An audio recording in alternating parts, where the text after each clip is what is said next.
How we doing? I'm Jeremiah at Confluence Fly Shop here in beautiful Bend, Oregon, and today we're going to be tying a Squiggly Caddis. As we move into summer, caddis are a very important food source for all trout species. So this guy is going to represent the hydrocyte caddis, which is pretty prominent here in Oregon and all across the West. It's a bigger caddis and it's also tan. You can, however, tie this in smaller sizes and in olive colors and blacks as well to simulate whatever caddis you have out there. Right, I'm going to start with the Firehole 3/16 in a size 14. This guy is an awesome caddis hook. Super sharp, barbless, really strong for the biggest of trouts. Next, we're going to do these mottled brown brass beads. Great coloration to them, heavy enough, gets the job done. Then we're going to do the underbody will be this holographic tinsel. This is copper and small. The body itself is going to be made out of Castor's Squirmito in worm tan. This is also a great hydrocyte color, but play around with it. Use whatever color you want for whatever type of caddis you're trying to imitate. And then to lash down the Squirmito, we're going to use brown wire, and that's going to hold it all in place, very similar to a fox's pupa pattern. The wing pads are going to be 1/8 inch brown Scud Back, cut to size and shape, whatever you feel like. The antenna will be bronze Mallard. This stuff is very durable, great coloring to it, awesome mottled look. Most importantly, like I said, very durable. The last little veil we have over the top here is going to be our ice dub in UV brown. This kind of ties it all together and creates that veiled look on the caddis. We're going to start by putting our mottled brown brass bead on our Firehole 3/16 hook. It's a nice curved shanked hook. Really mimics that caddis very well. I'm going to use Ultra 70 thread for the fly for a couple reasons. Number one, it lays down flat, so it allows me to create a very thin, smooth body. But number two, as I'm tying the body actually on, the thread will flatten out and doesn't squish it or cut the little squirmy wormy like a ovalized or round thread would. We'll start by adding our wire. I'm doing this right now to kind of save a step and make one smooth motion, or shove that wire up into the bead. All right, we're just gonna bring it all the way back into the bend. Caddis are a grub-like insect and they do have a good curve. If you cut your thread on your super sharp Firehole stick like I just did, be careful. Don't want that thing to break. That's good right there. Next, we're going to do the underbody, which is going to be copper holographic tinsel. I do like this copper color. It's a little bit of flash, but it is darker than just going pearl tinsel, like in the fox's pupa. So a little tip for wrapping on a curved shank. If you leave your vise like you normally would, this tends to slide down. If I turn it this way, I've got now a flat surface. I can easily make these wraps right next to each other. So I'm tying this on a size 16, which is pretty darn good for most of our tan colored caddis. Unfortunately, with this material, it doesn't lend itself well to tying smaller than a size 16. So if you've got super tiny caddis, you're out of luck. But the size 16 is great for our hydrocytes. I do use the olive color for a good olive caddis pattern. So this is the star of the show, the perfect tan color of a hydrocyte. And this is going to be the body material. So if you've ever done this with a squirmy wormy, you know you really can't crank this stuff down or you'll slice right through it. So we're going to start here and then work our way out. I'll show you some tips here. First off, I'm going to make sure my thread is completely flat. This just happens to mimic the curve, which is fine. Line it up. Do a couple soft wraps here, slowly getting tighter, and then do some wraps in front. This just holds it in place to start out with. Now we can come in here. I'm actually going to pull on this a little bit and do a few more wraps just to lock it down. And right now it's kind of unruly, but that's fine. We're going to lock this thing down in a second. Perfect.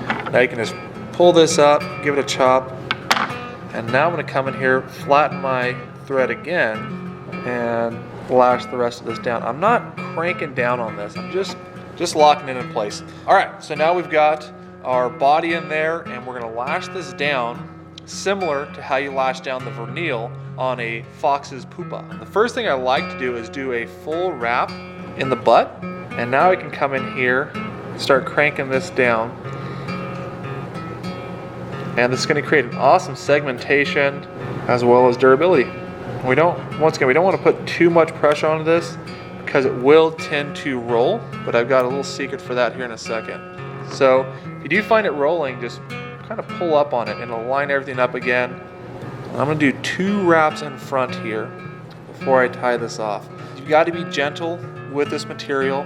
However, once it's tied in, it's going to be super strong. Do our little helicopter move to break that wire nice and close, and then finish wrapping off. So I'm going to adjust this now, make sure it's all on top. You can even pinch this and that wire will move around a little bit. It makes it really easy. So that's your body, big segmentations on it, looking good. So next is going to be the wing pads. What we're going to use here is going to be Scud Back, and this is 1/8 inch in brown. That's going to create your wing buds on both sides. So Scud Back is a cool transparent material that's super durable, and it looks just like those wing buds. So I like to tie them in with the curves facing out. Not that it's going to be a world of difference, but it just looks awesome.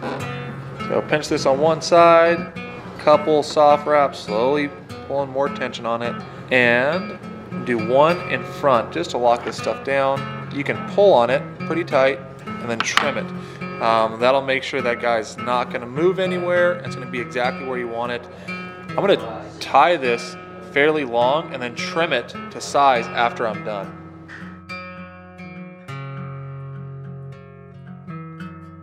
So I'm going to come in here and at an angle, cut these little wing pads. They don't have to be crazy long. So I'm going to cut these wing pads fairly short. Give it a quick cut. Oh, there you go, a little iridescence to it. While you're at it, you can come in here and you can trim your butt. So I want this to be at an angle, kind of creates that easy slope. And then it drops into place with that whole segmentation. So you have these segmentations a little bit on the last bit. And there you go. All right, the next step is going to be our antenna. So there's a couple of things that really stand out to me on a caddis nymph. Number one is, of course, that big grub-like body. They don't have a slender body like those beautiful Beadis or pale morning dun mayflies. They're a chunky looking bud. The next thing is going to be the very prominent antenna. So we're going to make sure we have those in here. Now, antennas are typically tied with pheasant tail, but those things are super easy to break off. You know, you do a bad cast or something like that, a couple of fish, they usually come off. I prefer using bronze mallard. And as a steelhead tire, I do not use the good stuff. I typically use the stuff that won't pair up and doesn't look perfect, but you've got great barring on it. This is really good dark coloration that really stands out. So this is what I use, and like I said, it's extremely durable. So I'm not going to measure out 2 individual fibers. I typically just cut off about 4, call it good. These things will splay out and do their own deal. So the nice thing, they've got a curve to it, and I'm going to stick this just a little bit further back than my body here. A couple soft wraps. It'll start to splay those antennae. One wrap underneath, come in here really close and give it a chop. So we've got our antenna tied in. Now we're ready for kind of the last step. So the last step is going to be some ice dub in UV tan or UV brown, sorry. What I'm going to do is just break it apart. I'm just going to lay this stuff in here. So I'm just going to fold it around, do a soft loop, fold it back down around it. All right, so this is really crazy right now. However, I can come in here and start pulling this stuff apart, slimming it out a little bit. Before I do that, I'm going to do a little bit more, and I'm just going to wrap this right in front on the thread like you normally would dub. Create a little collar there. Now come in here and do your whip finish, and then we're going to have one more step after this. All right, the last step, we're going to take our dubbing brush, pick this all out. So get in here.